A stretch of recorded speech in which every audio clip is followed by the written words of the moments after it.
si Emperador Augusto na magkaroon ng census sa lahat ng nasasakyan na sasakupan ng Imperyo ng Roma. Ang unang census na ito ay ginawa noong si Sirenio ang gobernador ng Syria. Kaya't umuwi ang mga tao sa sarili nilang bayan upang magpadala.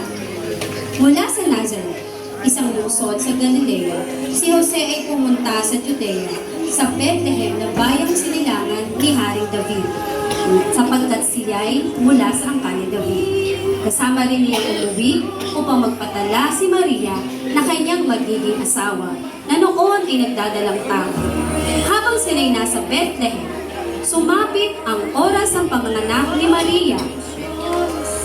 Isinilang niya ang kanyang panganay na isang lalaki, binalot niya sa lampi ng sanggol at inihiga sa isang saksalan, sapagkat wala ng lugar para sa kanila sa bahay panuluyan. Doon ay may mga pastol na nasa parang at nagbabantay ng kanilang mga tupa ng gabing iyon. At tumayo sa harapan nila ang isang anghel ng Panginoon at nagliwanag sa kapaligiran nila ang kaluwalhatian ng Panginoon. Ganoon na lamang ang kanilang pagkatao. Ngunit sinabi sa kanila ng anghel, "Huwag kayong matakot. Ako'y may dalang magandang balita para sa inyo na magdudulot ng malaking kagalakan sa lahat ng tao. Isinilang sa inyo ngayon sa bayan ni David ang tagapagligtas, ang Kristo ang Panginoon. Ito ang inyong palatandaan, matatagpuan ninyong isang sanggol na nababalot ng lampin at nakahiga sa isang sabsaba."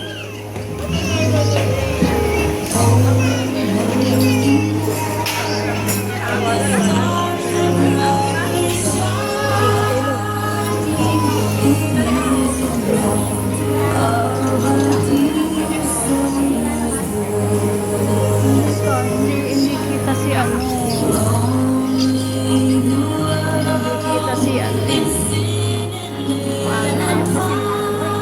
Hindi kita.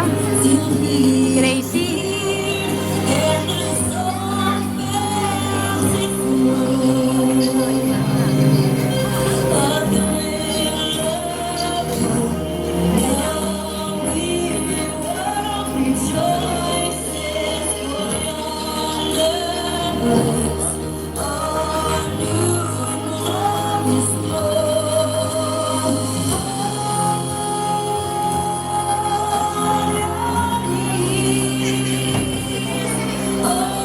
Gulo ng ano ko video.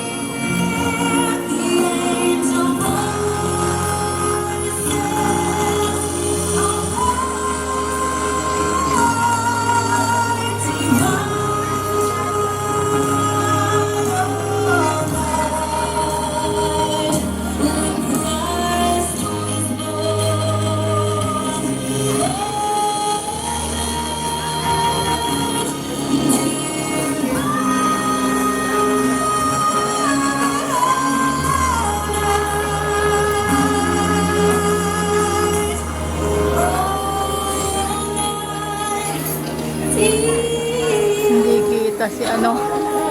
Hindi kita lahat.